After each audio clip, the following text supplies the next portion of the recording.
Hello everyone, welcome back to my channel. आज हम हिंदी का लेसन नंबर 18 भूल गया है क्यों इंसान कविता पढ़ेंगे। इस कविता के रचयिता हैं हरिवंश राय बच्चन जी। इस कविता का मुख्य उद्देश्य यह है कि विद्यार्थियों के मन में मानवता, एकता और बंधुत्व की भावना का विकास करना है। विद्यार्थियों को ये सिखाना है कि इंसानियत ही सबसे बड़ी चीज़ है। सब में एकता होनी चाहिए, भाई बंधु का नाता होना चाहिए, आपस में सब जो भी मिले एक दूसरे से भाई भाई के नाते से मिले। तो इसका मेन उद्देश्य इस कविता का ये है। तो चलिए हम इस कविता को शुरू करते हैं। इसमें कुछ अभ्यास के लिए शब्द दिए गए हैं। मिट्टी, निर्मल, विशेष, संतान, लेकिन, धरती, अंतर, इंसान, भूल। भूल गया है क्यों इंसान। कविता का सबसे मेन उद्देश्य है इंसान को यह बताना कि इंसान क्या चीज़ें भूल गया है, क्यों भूल गया है कि इंसानियत सबसे बड़ी चीज़ है। सबकी है मिट्टी की काया।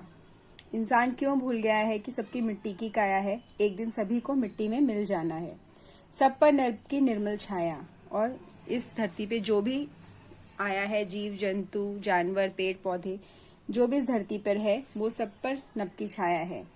जो आकाश है वो किसी के लिए ऐसा नहीं है कि वो उसके सर पे ही रहेगा या उसके पास नहीं रहेगा, सबके ऊपर नब की छाया है। यहाँ नहीं कोई आया है ले विशेष वरदान, भूल गया है क्यों इंसान। तो कवि ये बता रहा है कि यहाँ पे कोई भी विशेष वरदान लेकर नहीं आया है। ऐसा वरदान किसी के पास नहीं है कि सिर्फ उसको ही कोई वरदान मिला हो कि वही इस धरती पर रहेगा या उसी को केवल नब की छाया मिलेगी, उसी को केवल धरती मिलेगी या उसी का अच्छा खान पान होगा या वो ही सिर्फ इस धरती पर जीवित रहेगा। ऐसा किसी के पास कोई भी वरदान नहीं है। धरती, प्रकृति सबके लिए बराबर है। धरती ने मानव उपजाए। कहते हैं जो धरती है उसी ने मानव उपजाए। धरती में से ही इंसान निकले, मानव ने ही देश बनाए।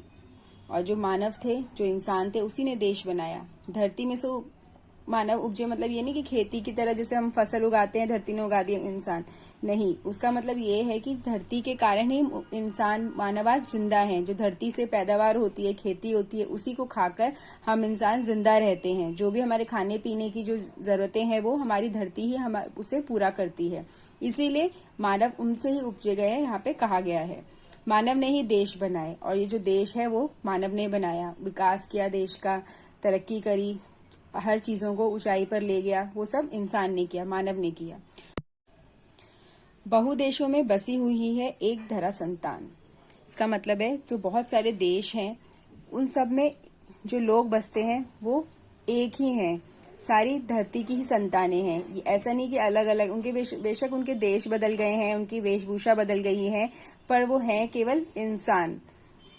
भूल गया है क्यों इंसान। कहते हैं कवि कि क्यों इंसान भूल गया है कि चाहे अपने देश बदल लो, चाहे अपने कपड़े बदल लो, पर जो इंसान है वो एक ही है, चाहे वो किसी भी देश का हो। इंसानियत है वो सबसे बड़ी है। देश अलग है, देश अलग हो, वेश अलग है, वेश अलग हो। कहते हैं बेशक उसका देश अलग हो, उसके कपड़े भी अलग हो, रंग रूप निशेष अलग हो। कहते हैं उसके देश भी अलग हो, वेश भी अलग हो, उसका रंग रूप भी अलग हो। कहीं पे कोई काले होते, कहीं गोरे होते हैं, बेशक वो सब अलग हों, पर मानव का मानव से लेकिन अलग ना अंतर प्राण। कहते हैं पर इंसान का इंसान से जो आपस में जो मेल है उसमें एक ही है उनका कि सभी के अंदर प्राण बसते हैं, सभी के अंदर जान है, सब एक ही है, सब एक धरती की संतान है। भूल गया है क्यों इंसान। तो वही कभी बताया है कवि ने कि इंसान को ये नहीं भूलना चाहिए कि हम सब एक ही हैं, एक ही धरती की संतान है। चाहे कुछ भी हो जाए, कितना भी जगह बदल जाए, देश बदल जाए, कपड़े बदल जाए, रंग रूप बदल जाए, पर हम सब इस धरती की संतान है और इंसान है और सबको आपस में मिलजुल कर रहना चाहिए। तो इस कविता से हमें क्या सीख मिलती है कि दुनिया में इंसान और उसकी इंसानियत ही सबसे बड़ी चीज होती है। इंसान जो है एक दूसरे की मदद करना सबसे बड़ी इंसानियत है। ऐसा नहीं हो कि कोई किसी के सामने भूखा बैठा है और वो उसके सामने आराम से चैन से बैठ के खा रहा है।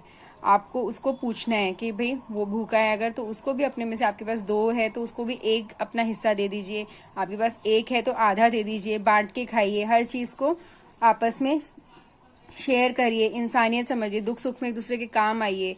सब कहते हैं कि भाई सुख में बेशक आप किसी के पास ना जाए, पर अगर दुख है तो अवश्य जाए, सबकी मदद करें। तो यही इंसानियत है और यही सबसे बड़ी चीज इस कविता में कवि ने बताई है।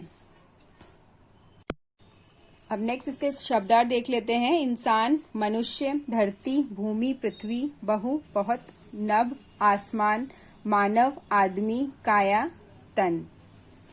यहाँ पे कुछ मौखिक प्रश्न दिए गए हैं, सोचिए और बताइए। इंसान क्या भूल गया है? सबकी मिट्टी की काया है। इंसान ये भूल गया है कि सबकी मिट्टी की काया है। आप कैसा इंसान बनना चाहते हो? हम अच्छे इंसान बनना चाहते हैं।